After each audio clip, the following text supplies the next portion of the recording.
Сайн мэцхан үзэгчдээ Тэнгэр телевизийн гадаад мэдээний тойм хөтөлбөр эхэллээ. Бид та бүхэнд энэ 7 хоногт олон улсад болж өнгөрсөн чухал үйл явдлуудыг багцлан өргөнэ. За Украин улс Оросын албаны улстай инхийн гэрээ байгуулж, дайны гал зогсоосон тохиолдолд Украиний нутаг дэвсгэрт Их Британи болон Франц улс цэргийн хүчээ байрлуулахаар тохиролцлоо. Тодорхойлох юм бол дахин дайн дэгдэхээс сэргийлж Украин даяар цэрэг зэвсгийн хамгаалттай байгууламжуудыг бий болгохоор тохиролцсон гэж Парис тасан Украины дэмжих хэвслийн орнуудын хийсэн энэ уулзалтын үеэр тэд энэхүү мэдэгдлээ. За мөн Америкийн нэгдсэн улсыг гал зогсоох ажилд тэргүүлэх юм үүрэгтэй оролцохыг Европын орнууд санал болгосон байгаа юм. За Их Британий ерөнхий сайд Кир Стармер бид инхийн гэрээ байгуулагдсны дараа Украинд цэргийн хүчнээ байрлуулах тухай тунхаглалд гарын үсэг дөнгөж сая зурлаа. За ингэснээр Украиныг урт хугацаанд дэмжих бидний амлалт биелэлээ олох боломжтой болж байна. Мөн Их Британи, Франц болон бусад холбоотнуудын цэрэг хүчнийхэн Украиний нутаг дэвсгэрт үйл ажиллагаагаа явуулж, Украиныг хамгаалж, Украины зэвсэгт хүчнийг сэргээн босгох үйл ажиллагаа эхлэх боломжтой болж байна гэж уулзалтын дараахан хэлсэн байгаа. Харин Францын ерөнхийлөгч Эммануэль Макрон дайнд цэг тавьсан тохиолдолд Украин улсад аюулгүй байдлын баталгаа гаргаж өгөх ажилд энэхүү чухал ахиц дэвшил гарлаа гэж хэлжээ. За Украиний ерөнхийлөгч Володимир Зеленский хувьд Парисын уулзалтаас томоохон ахиц дэвшил гарсан гэдгийг хэлсэн боловч зөвхөн дайны галыг зогсоох үр дүнд хүргэсэн тохиолдолд л үнийг биелсэн гэж хэлж чадхаа илэрхийлсэн байна. За Оросын тал дайнд 20 орчим хувийн газар нутгийг бол эзлээд байгаа. Оросын албаны улсын ерөнхийлөгч Владимир Путин өмнө нь Украиний нутаг дэвсгэрт үйл ажиллагаагаа явуулж байгаа гадаадын аливаа цэрэг хүчнийг албан ёсоор бай гэж харна гэдгээ бол анхааруулж ирсэн. За одоогоор Кремлээс харин энэ тунхаглалын асуудал арах байр суурь илэрхийлэг байна. За мөн энэ уулзалтанд оролцсон Америкийн нэгдсэн улсын ерөнхийлөгч Дональд Трампын тусгай ирч Стив Виткоффийн хувьд дайн дууссаны дараа Украинд өгөх аюулгүй байдлын баталгааны нөхцлүүдийг тохиролцох энэ ажил ерөнхийдөө жигдэрсэн гэдгийг мөн хэлсэн. Украины холбоотнууд буюу Европын холбоо Америкийн нэгдсэн улсын санаачилсан энэхүү дайныг зогсоох 20 заалт бүхий энхийн төлөвлөгөөний төсөл дээр хамтран ажиллаж байгаа. За өнгөрсөн 7 хоногт Володимир Зеленский энэ төлөвлөгөөний боловсруулалт 90% та хэрэгжиж байгаа гэдгийг бол мэдээлсэн. Кремлийн хариуг одоогоор хүлээж байгаа бөгөөд тодорхой албан ёсны хариулт өгөөгүй хянаж байгаа гэдгээс бол өөр нэмэлт юм тайлбар өгөөгүй байна. Америкийн нэгдсэн улсын ерөнхийлөгч Дональд Трамп Венесуелийн ерөнхийлөгчийг баривчилж цаашлаад Венесуелийг түр хугацаанд удирдна гэж хэлсэн нь олон улсын анхаарлыг татаж хэлэлцэх гол сэдэв болоод байгаа. За энэ үйл явдал болсон даруйд Трампын дараагийн бай бол Гренландаа гэсэн таамаглал шинжээчдийн дунд өрнөд хэлсэн байсан. За тэгвэл энэ бол таамаглал биш юмаа гэдгийг цагаан ордноос баталлаа. Тодруулах юм бол Гренландыг олж авах бүх хувилбарыг тэр дундаа цэргийн хүч хэрэглэх боломжийг ч гэсэн үүсгээгүй. За гэхдээ юун түрүүнд дипломат арга зам ашиглах буюу яриа хэлэлцээ хийнэ гэдгийг Трампын засаг захиргаа мэдгдсэн. Улмаар Америкийн нэгдсэн улсын төрийн нарийн бичгийн дарга Марк Рубио эх 7 хоногт Дааны талтай хэлэлцээ хийхээр төлөвлөсөн байгаа юм байна. За гэхдээ Гренландч Даанч Америкийн нэгдсэн улсад ийм боломж олдохгүй гэдгийг буюу худалдахгүй гэдгийг бол сануулсаар байна. За яагаад Гренланд гэж вэ гэдэг асуулт гарч ирнэ. За Гренланд бол Дааны харьяанд байдаг. За тус бүс нутаг нь Америкийн нэгдсэн улсын хувьд стратегийн чухал ач холбогдолтой. Нин ялангуяа Америкийн нэгдсэн улсын аюулгүй байдалд хамаарах чухал бүс гэдгийг цагаан ордноос нин тэргуунд тайлбарлалаа. За түүнчлэн Америкийн нэгдсэн улс дэлхийн 2 дугаар дайнаас хойш энэ бүсэд Петрофик хэмээх сансрын баазыг бол ажиллуулж ирсэн. За үүгээр зогсохгүй ховор металл, уран зэрэг нь Гренландыг сонирхох бас нэг том шалтгаан болж байгаа юм байна.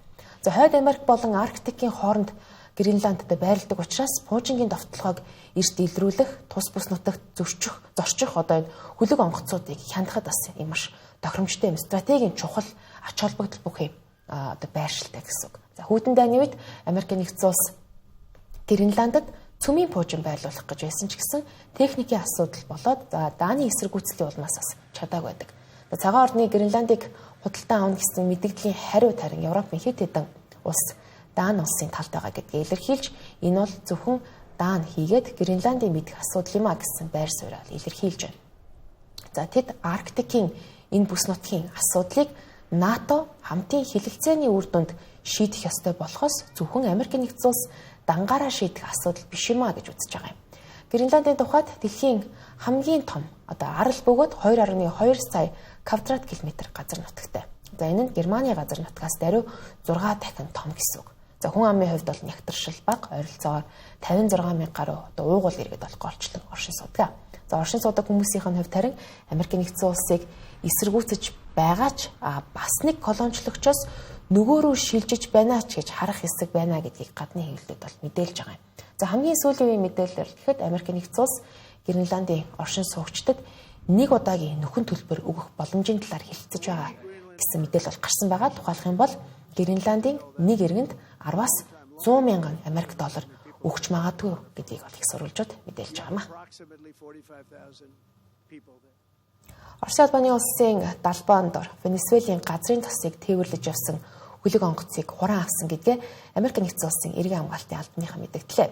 За Америк нэгдсэн улс Исланд болон Шотландын хоорондох усан замаар явж байсан энэхүү Маринера гэх нэртэй танкерыг 2-7 хоногийн турш мөрдөж шалгасны дараа энэхүү олзлон авлаа гэсэн.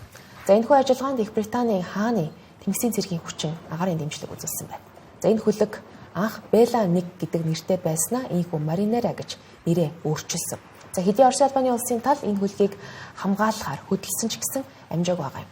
За өнгөрсөн оны 12 дугаар сард Трампын засаг захиргаа Карибын тэнгист Венесуелийн хууль бус гэгдэх хөлгүүдийг хянахын тулд газрын тосны тээвэрлэлтийг нь таслан хаах арга хэмжээ хэрэгжүүлж эхэлж ирсэн. За улмаар 12 дугаар сарын 20-ны өдөр Америк нэгдсэн улсын иргэн хамгаалтынхан Бела 1 хөлгийг Венесуелийн эргээс хөдлөх үед нь зогсоохыг бол оролцож ирсэн. За ийхүү зогсоох шаардлагыг нь биелүүлээгөө олон улсын усан замд нэвтэрсэн учраас 2-7 хоног араас нь өшгөх ажиллагаагаа эхлүүлсэн байгаамаа. За тус хөлгийг Ливаны Хезболла бүлгийг санхүүжүүлэх зорилготой газрын тосыг тээвэрлэж Иранаас ийхүү хөдөлгсөн гэж үзэн Америк нэгдсэн улс бол 2024 од хориг арга хэмжээ хүртэл авч ирсэн байдаг. За Америк нэгдсэн улсын ийхүү Маринера хэмээн нэрээ өөрчилсөн энэхүү хөлгийг хяналтандаа авснаар Америк нэгдсэн улс Венесуэл гэлтгүү Америк нэгдсэн улс Оросын улбаны улсын хувьд томоохон сүргэлдэн болж байна гэж шинжээч экспертүүд харж байгаа юм. За Оросын улбаны улс Америк нэгдсэн улсын үйлдэлийг буруу шааж ямар ч улс өөр улсын харьяалалд байгаа хөлөг онгоцын эсрэг хүч хэрэглэх эрхгүй хэмээн буруу шааж байгаамаа. За Америк нэгдсэн улсын батлан хамгаалахын сайд Венесуелийн хууль бус газрын тос тээвэрлэлтийг хянах хаах ажиллагаа дэлхийн хаанч альч бүсэд ийхүү үр дүнтэй хэрэгжиж байна хэмээсэн байгаа юм. За нөгөө талд Америк нэгдсэн улсын төрийн нарийн бичгийн дарга Марко Рубио Венесуелийн удирдлага Карибын тэнгист хураагдсан 2 дахь танкерын асуудлаар Америк нэгдсэн улстай хамтран ажиллаж байгаа хэмээн мэдгдсэн. Харин Америк нэгдсэн улсын ерөнхийлөгч Дональд Трамп Венесуэл Америк нэгдсэн улсад 2.8 тэрбум Америк долларын үн бүхий 50 сая баррел газрын тос өгнө хэмээн мэдэгдээд байгаа. За эдгээр үйл явдалтай зэрэгцэн Америк нэгдсэн улсын Конгресс дотроо бас хуваагдаад байгаа.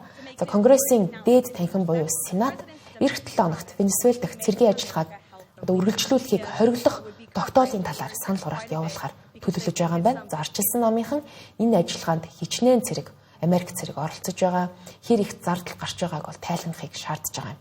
Төрийн нарийн бичгийн дарга Марк Рубио Америк нэгдсэн улс Венесуелийн газрын тосыг зах зээлийн ханшаар нь борлуулж орлогыг нь Венесуелийн ард иргэдийн ашиг сонирхолд нийцүүлэн хуваарлана гэж хэлсэн бөгөөд Венесуелийг цаашид яах тухай нарийн төлөвлөгөөгч гэсэн хэдийн гаргасан гэж мэдэгдээд байгаа юм.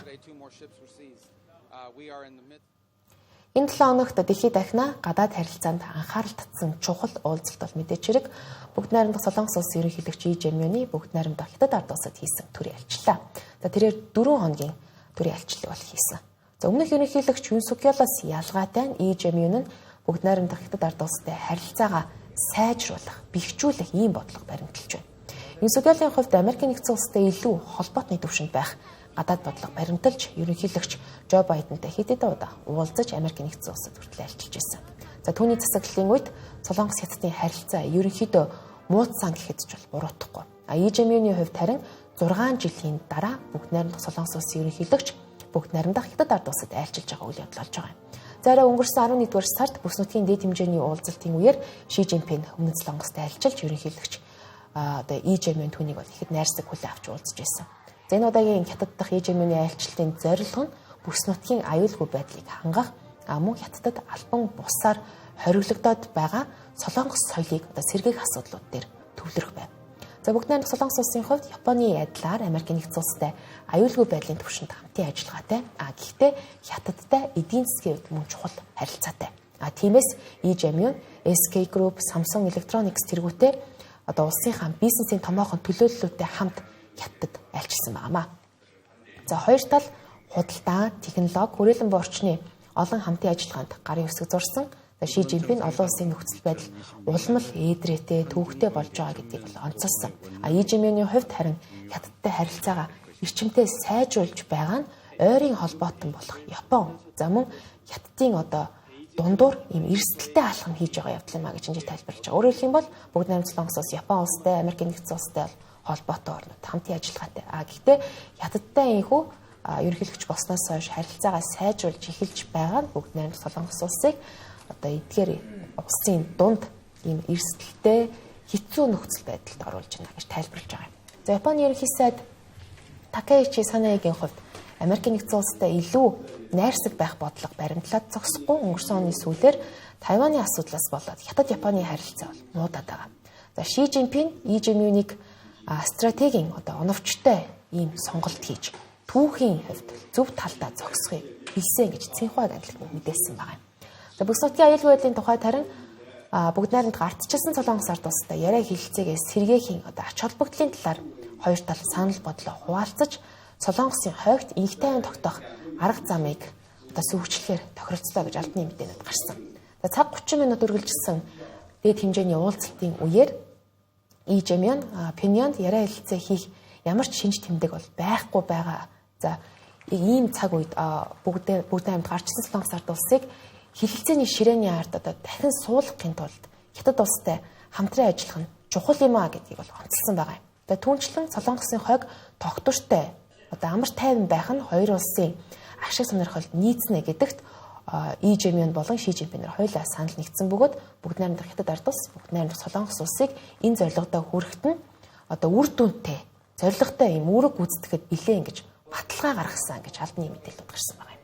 За айлчлалын үеэр болсон бас нэг үйл явдал олон нийтийн анхаарлыг бол ихээхэн татсан. Энэ бол EJM-ийн ерөнхийлөгч, Хятадын ерөнхийлөгч Ши Жинпин болон тэргүүн хатагтай нарын хамтын ахуулсан селфи зураг. За тэд энэ селфигээ Хятадын Xiaomi брендийн гар утсаар хийсэн. За энэ зургийн чанар нь их сайн байгаа биз гэсэн ийм тайлбартаагаар EJM-ийн ерөнхийлөгч өөрийн X хуудаснаа энэхүү зургийг нийтэлсэн. Гэвч олон нийт ялангуяа солонгосчууд энэ зурагт бол баггүй шүүмжлэлтэй хандаж эхэлсэн юм. За тэд яагаад Солонгосын ерөнхийлөгч Samsung-аар биш Хятадын брендийн гар утсаар энэхүү зургийг авч сурталчлав. Samsung биш Xiaomi л анхаарлын төвд орлоо. Ерөнхийлөгч яагаад буруу улсыг сурталчлаад байна гэсэн байр суурийг захим сүлжээндээ хийхэн илэрхийлж эхэлжээ. Дараагийн мэдээллийг хүргэе. Өчигдөр Америкийн нэгдсэн улсын Миннесота мужи Миннеаполис хотод болсон хэрэг ард иргэдийнх нь анхаарлыг ихээхэн татаж уур хуцаарыг бол хүргээд байна. За хэргийн тухайд Америкийн нэгдсэн улсын цагаачлалын алба 37 настай эмэгтэйг машинд нь буутсан бөгөөд үүнийг хэргийн газар байсан гэрчүүд баримтжуулан бичиж аван цахим сүлжээнд цацаад байгаа юм. За холбооны удирдлагуудын хийснээр нас орсон эмэгтэй цагаачлалын албаныхны ажилд саад учруулж тэднийг машинаараа дайрах гэж оролцсон гэсэн бол тус хотын захирагч ардчилсан намын гишүүн Джейкоб Фрей гал нийсэн агентыг буруушааж ингэх шаардлагагүй байсан юм а гэж мэдэгдээд байна. За олон нийтийн сүлжээнд цацагдсан бичлэгт дор хаяж 2 удаа буун дуу гарсан бөгөөд холбооны мөрдөх товчийн хэргийг шалгахаар ажиллаж байгаа юм байна. За ерөнхийлөгч Дональд Трампын хууль бус цагаачлалтай тэмцэх ажлын хүрээнд Миннесота мужийн Миннеаполис хотноо хэдэн зуун цагаачлалын албаны агентууд байршаад байгаа. За Америкийн нэгдсэн улсын ерөнхийлөгч Трамп энэхүү хэргийн тухайд өөрийн захим хуудаснаа цагаачлалын албаны агентыг тус эмэгтэй маш хэрцгийгээр эхлээд өөрөө дайрсан, за дайруулсан ажилтан биеийн байдал нь хүнд эмнэлэгт байна гэж нийтэлсэн. За мөн тэрээр зүүнтнүүд холбооны хүчнийхнийг ялангуяа цагаачлалын албаныхны эсрэг өдөр бүр аюул занал хийж ийм үйлдэлүүд хийж байна гэж буруутгасан байна. За Америкийн нэгдсэн улсын дотоодын аюулгүй байдлын сайд Кристин Оуэн тус эмэгтэй цагаачлалын албаныхныг өдөржин дагаж мөрдөн машина тэдний эсрэг зэвсэг болгон ашигласан гэж мэдгдсэн. Түүнчлэн цагаачлалын албаныхны ажил Миннеаполис хотноо үргэлжлэн энэ хэргийг харин тусдаа шалгаж байгаа гэж мэдээллээ. За харин Миннесота мужийн захирагч Тим Уолц дотоодын аюулгүй байдлын энэ мэдээллийг өгөөсгөж эрх баригч бүгд найрамдагчдын пропагандад битгий итгээрэй хэмээн захим хуудсанд хуваалцсан байгаа юм. За энэ хэрэг бол Америкийн нэгдсэн улсад болоод байгаа цагаачлалын асуудал, арчилсан нам болон бүгд найрамдах намынхны хурцаар зөрчилдөж байгаа үзэл баримтлалын ялгаа, за цаашлаад галт зэвсгийн асуудлыг ч гэсэн хөндөж Америк иргэдийнхэн дунд мөн хоёр талыг бол үүсгээд байна. За гадны хэвлэлд харин энэ асуудлыг Америкийн нийгмийн хямралт үзэгдлийн томоохон илрэл боллоо гэж тайлбарлаад байна. Хөтөлбөрийн төгсгөлд үзэгч та бүхэнд дэлхийн иргэн тойронд болж байгаа бусад үйл явдлыг товчоор хүргье. Nestlé брендийн Няран сүүн тэжээлд Нярад хортой бодис агуулгадж болцшгүй байгаа тул худалдан авахгүй байхыг анхаарууллаа.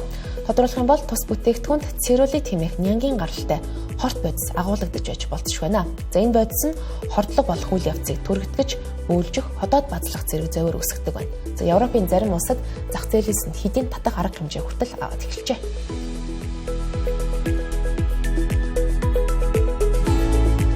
Сүүлийн жилүүдэд эрчтэй өсөн нэмэгдэж байгаа эдийн засаг бол Казахстан улс. За тэгвэл тус улс дотоодын нийт бүтээгдэхүүний дундаж өсөлтийн хурдаараа тэргүүлж байгаа 5 улсын нэгээр нэрлэгдэжээ.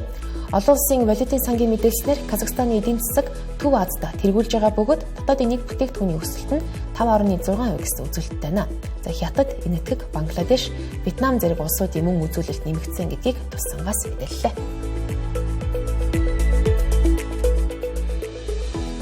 Америкийн нэгдсэн улсын ерөнхийлөгч Дональд Трамп тус улс олон улсын 66 байгууллагаас гарах санамж бичигт гарын өсөг зуржээ.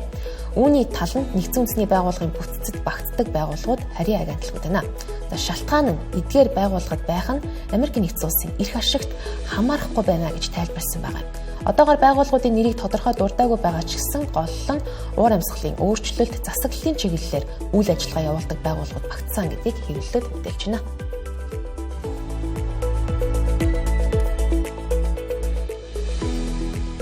Европ даяар их хэмжээний цас орсны улмаас нислэгүүд саатаж цаг агарын шалтгаанд ослууд гарч байна. Тодорхойлох юм бол Францад 5 хүн ослын улмаас амь өргөцсөн гэдгийг орон нутгийн хэвлэлд мэдээлж байгаа юм. За Франц эрх баригчид цас нэмж дараагийн өдрүүдэд орно гэдгийг анхааруулж шаардлагагүй зорчих хөдөлгөөн хийхгүй байхыг иргэддээ санууллаа.